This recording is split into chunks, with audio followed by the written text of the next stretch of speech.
بسم اللہ الرحمن الرحیم۔ السلام علیکم، میں سلمان دورانی، آپ یوٹیوب، فیس بک اور ایکس دیکھ رہے ہیں۔ خواتین و حضرات، ملک کی حالات جو ہیں وہ اب الیکشنز کی طرف بڑھ رہے ہیں، اور پچھلے 20 ماہ میں ہم نے پاکستان تحریک انصاف کی جو حالت دیکھی، وہ اس کے بعد سسٹین کرنا کسی بھی پولیٹیکل پارٹی کے لیے بڑا مشکل ہو جاتا۔ ایون جو یہ کلیم کرتے ہیں کہ پاکستان پیپلز پارٹی بھی جو ہے وہ اس سے پہلے ایسے دور سے گزری ہے، تو میرا خیال ہے تاریخی طور پر یہ غلط ہے۔ تاریخ کے طالب علم ہونے کے ناطے میں یہ بات کر رہا ہوں کہ یہ غلط ہے۔ پاکستان پیپلز پارٹی پہ بھی اتنا برا وقت نہیں ہوا گزرا کبھی کسی ڈکٹیٹرشپ کے دور کے اندر بھی، جتنا آج ایک جمہوری دور، سو کالڈ جمہوری دور میں پاکستان تحریک انصاف کے خلاف ہوا ہے۔ اور وہ ہوا ہے جو کہ جس نے 75 سال میں کبھی کچھ نہیں، مطلب کوئی ریکارڈ ایسا نہیں ہے جو کہ نہ ٹوٹا ہو، کوئی ایسی حد نہیں ہے جو عبور نہ کی ہو، کوئی ایسی اخلاقی، سیاسی، سماجی کوئی ایسی حد نہیں ہے جو کہ عبور نہ ہوئی ہو۔ پاکستان تحریک انصاف کے خلاف بہت برا ہوا ہے، لیکن اس تمام برا کرنے کے باوجود بھی عوام آج اسی پارٹی کے ساتھ کھڑی ہے اور اسی لیڈر کے ساتھ کھڑی ہے جو کہتا ہے ایاک نعبد و ایاک نستعین۔ اور یہ اس کی سب سے بڑی مثال ہے کہ کل جو آر او کے دفتروں میں جا کر آخری ڈے تھا کل اپنے کاغذات جمع کرانے کا، تو پاکستان تحریک انصاف نے وہ تمام پاکستان کی سیاسی پارٹیوں سے زیادہ امیدواران پائے۔ کل پاکستان کا نوجوان نکلا اپنے کاغذات جمع کرانے کے لیے کہ اگر کوئی نہیں الیکٹیبل کھڑا ہوتا، پاکستان تحریک انصاف کی پارٹی کو توڑ دیا، سارا کچھ کر دیا جو ایک پارٹی کو ختم کر دینے کے لیے کافی ہوتا ہے۔ تو نوجوان کھڑا ہوا اور کہا کہ میں ہوں اس قوم کا اور میں ہوں اس پارٹی کا عہدیدار، اور میں ہوں امیدوار، میں آؤں گا پارلیمنٹ میں، پاکستان تحریک انصاف کے نشان پہ لڑوں گا، جو کہ لے لیا گیا ہے، لیکن اس کے لیے تگ و دو اور لڑائی جاری ہے۔ لیکن کل جو ایک فگر سامنے آیا ہے پاکستان تحریک انصاف کی طرف سے، سب سے زیادہ امیدواران کا آر او کے دفتروں میں جو وہاں پر کاغذات جمع ہوئے ہیں، that was amazing, that was amazing, کیونکہ کوئی بھی ایسی دوسری پارٹی نہیں جو کہ قریب بھی لگ سکے۔ خیر، یہ پہلا سٹیپ تھا پاکستان تحریک انصاف کی سکسیس کا۔ ابھی تو بڑے سرپرائزز آگے پڑے ہیں جو کہ پی ٹی آئی کو عوام نے دینے ہیں، اور عوام کے اندر جو غصہ اور جو بھرا ہوا ہے، غبار بھرا ہوا ہے اندر، وہ نکلنا ہے، وہ لاوے کی طرح پھٹنا ہے۔ اور یہ کب ہوگا؟ یہ ہوگا 8 فروری کو۔ لیکن 8 فروری سے پہلے پہلے جو جو دکھ پہنچائے جا رہے ہیں جن جن لوگوں کو، آج ہم ان لوگوں کا ذکر خاص طور پر کریں گے۔ سب سے پہلی خبر میرے پاس موجود ہے ایمل ولی خان۔ ایمل ولی خان صاحب جو ہیں وہ بڑے غصے میں ہیں، اور چونکہ انہوں نے بھی نواز شریف کی طرح یہ ڈیمانڈ کی تھی کہ اسٹیبلشمنٹ، جیسے کہ نواز شریف پاکستان پہ مسلط کر رہی ہے نواز شریف کو، اسٹیبلشمنٹ ہمیں جو ہے، ہمیں اور فضل الرحمان کو کے پی کے اندر مسلط کر دے اور ہمیں جو ہے 50-50 مارجن پہ رکھ دے، ہم وہی کریں گے جو اسٹیبلشمنٹ کہے گی۔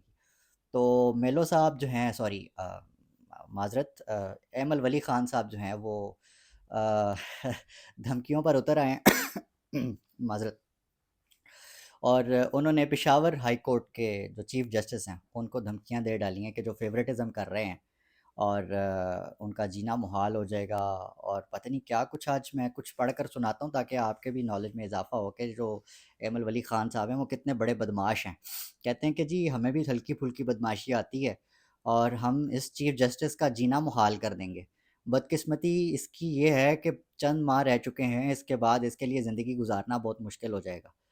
اور یہ chief justice Peshawar high court کو دھمکیاں دی جا رہی ہیں۔ آخری بار پیغام دینا چاہتا ہوں کہ اس کے بعد ہمیں پتہ چلا کہ آپ کی عدالت کچھ لوگوں کے لیے فیوریٹزم کر رہی ہے، تو پھر اس عدالت میں آپ کا بیٹھنا مشکل ہو جائے گا۔ یہ ایمل ولی خان صاحب کی دھمکی ہے پشاور ہائی کورٹ کے چیف جسٹس کو ہی نہیں بلکہ عوام کو بھی، کیونکہ یہ اب چونکہ جو فرسٹریشن ہے یہ اس چیز کی ڈیمانڈ کرتی ہے کہ اے این پی اور جے یو آئی ایف، کے پی کے عوام اگر انہیں نہیں پسند کر رہے، نہیں الیکٹ کر رہے، تو یہ کچھ تخریب کاری کرنے کی کوشش ضرور کریں گے یا کروائیں گے، اپنے ہتھ کنڈوں سے کچھ نہ کچھ یہ ضرور کریں گے۔ تو کے پی کے عوام کو اس چیز کو بالکل ہلکے میں نہیں لینا چاہیے، ان کو اپنی اوقات پہ رکھیں۔ اور دوسرا، یہ جو دھمکیاں دے رہے ہیں، میرا جو متعلقہ ادارے ہیں ان کو، اور خاص طور پر پاکستان تحریک انصاف کو یہ گزارش ہے کہ یہ ویڈیو ایز اے ثبوت لے کر اداروں تک پہنچائیں، اور اس شکایت کو متعلقہ جگہ تک پہنچا کر آپ اپنا فرض کم از کم ادا کریں کہ یہ جو دھمکیاں دی جا رہی ہیں ایک سرکاری افسر کو، یہ کس کھاتے میں جائیں گی۔ اور ایمل ولی خان صاحب کو اتنی چھٹی ہے کہ وہ کسی کو بھی جان کی دھمکی دے دیں اور وہ سیاست کرتے رہیں. تو ایسے تو جو ہے وہ نہیں ہو سکتا. ایک پاکستان ہے تو پھر ایک ہی چیز لاگو ہونی چاہیے سب کے اوپر. خیر، پرویز خٹک صاحب کو جو ہے وہ الیکشن کمیشن صاحب نے الٹے ہاتھ کی چپیڑ ماری ہے. کس بات کے اوپر؟ وہ فرماتے تھے کہ جی الیکشن کمیشن نے ان کو بلے کے نشان کی آفر کی ہے. تو آج الیکشن کمیشن کا ٹویٹ آیا ہے تھوڑی دیر پہلے کہ ای سی پی کی طرف سے پی ٹی آئی پارلیمنٹیرینز کے چیئرمین پرویز خٹک سمیت کسی کو بھی انتخابی نشان بلے کی پیشکش نہیں کی گئی. تو پرویز خٹک صاحب اب آپ دیکھ لیں، آپ کے بیانات پہ اب ہنسی آتی ہے، اس سے زیادہ بندہ اور کیا کر سکتا ہے. شیخ رشید صاحب نے جو آج اعلان کیا ہے وہ بڑا اہم ہے، وہ ذرا بتاتے چلیں. پھر اس کے بعد اہم جو درد ہے نواز شریف صاحب کا، اس کے پاس چلیں گے کیونکہ وہ بڑی امپورٹنٹ چیز ہے. نواز شریف صاحب کے برے دن شروع ہونے والے ہیں اور انہیں شاید اس چیز کا ادراک ہو گیا ہے، اسی وجہ سے وہ شکایات کر رہے ہیں کچھ لوگوں کے ذریعے سے، اور وہ اب بڑھتی جا رہی ہیں. تو ہو سکتا ہے میاں محمد نواز شریف صاحب الیکشن سے پہلے ہی فلائی کر جائیں لنڈن. وجہ کیا ہے میں بتاتا ہوں. شیخ رشید صاحب کہہ رہے ہیں کہ جو اس بار انہوں نے بھی اس چیز کا دعویٰ کیا ہے کہ راول پنڈی جو ان کا حلقہ ہے وہاں سے جہاں 5 سے 6 زیادہ سے زیادہ 7 لوگ مقابلے میں ہوا کرتے تھے، اس بار 44 پیپل آر دیئر، 44 بندے جو ہیں وہ وہاں پر ہیں. تو انہوں نے بھی دعا کرنے کی گزارش کی ہے لوگوں سے کہ جی الیکشن جو ہے وہ امن و امان سے ہو جائے، اللہ کرے. کیونکہ انہیں بھی جو ہے وہ کوئی اچھے کی امید نہیں ہے. لیکن 44 لوگوں کا آ جانا اٹ مینز سم تھنگ. اور پاکستان تحریک انصاف کا جو ان کے ساتھ اتحاد تھا، اس پر ان کا یہ کہنا تھا کہ جی they are supporting each other. یہ ایک وہ بیان ہے جس سے پہلے کچھ ہی دیر پہلے کچھ غلط فہمیاں پیدا کرنے کی کوشش کی جا رہی تھی پاکستان تحریک انصاف، عمران خان اور شیخ رشید کی پارٹی عوامی مسلم لیگ کے بیچ میں. تو اس کی وضاحت کے لیے شیخ رشید صاحب آج آئے اور کہا کہ جی میں ایک ہی جلسہ کروں گا، باقی میں عوام کے بیچ میں ہوں، چونکہ ایک وہ عوامی لیڈر ہے اور ان کا اپنا ایک مزاج ہے. اس خبر کی طرف آنا بڑا ضروری ہے جو کہ نعیم بخاری صاحب نے اے آر وائی کو انٹرویو دیتے ہوئے کہی، اور یہ نواز شریف صاحب کے لیے بڑی اہم خبر ہے انہیں پریشان کر دینے کے لیے، چونکہ وہ پہلے ہی بہت زیادہ پریشان ہے پاکستان تحریک انصاف کو لے کر، عمران خان کو لے کر اور عوام کو لے کر کہ یار کتنا کچھ کر لیا، لیکن پنجاب کے عوام اور جو پاکستان کے عوام ہے وہ مان نہیں رہے. وہ اپنا لیڈر عمران خان صاحب کو ہی مانتے ہیں، وہ اپنا پرائم منسٹر انہی کو مانتے ہیں. تو پھر نواز شریف کو کیسے مسلط کرنا ہے، اس کے مختلف فارمولے دیے گئے، لیکن ان فارمولوں کے اوپر نواز شریف صاحب جو ہیں وہ مطمئن نظر نہیں آتے کہ اس طرح سے پاور انٹیک نہیں ہو سکتا.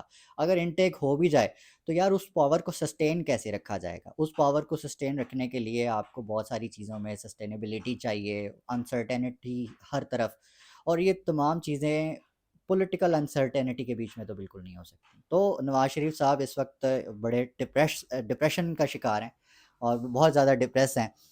حتیٰ کہ بہت سے لوگ سہیل وڑائچ ہو گئے، عرفان صدیقی صاحب ہو گئے، یہ لوگ جو ہیں وہ وقتاً فوقتاً ان کو تسلیاں دینے کی کوشش کرتے ہیں کہ جی سب ٹھیک ہے، سب اچھا ہے، بس آپ کو اب لانے کی تیاری ہے یہ وہ. حالانکہ ایسا ماحول نہیں ہے. پاناما کیس دوبارہ کھل سکتا ہے. نعیم بخاری صاحب جو عمران خان صاحب کے پاناما کیس کے حوالے سے جو وکیل ہوا کرتے تھے، اور ان کے مطابق جب ان سے پوچھا گیا کہ کیا وہ جو جے آئی ٹی بنی تھی وہ جے آئی ٹی تگڑی تھی، وہ جو اس کی رپورٹ تھی وہ کیا تھی، تو انہوں نے کہا یار 10 والیوم تھے اور یہ 2000% درست بات تھی. 2000% بالکل درست تھا کہ یہ ثابت ہو چکا تھا کہ یہ پاناما کیس میں گلٹی ہیں اور پاناما کیس میں ان کو سزا ہو سکتی تھی، لیکن کیوں رکوایا گیا، وہ معاملہ دوبارہ سے شروع ہو سکتا ہے. یہ ان کا کہنا تھا.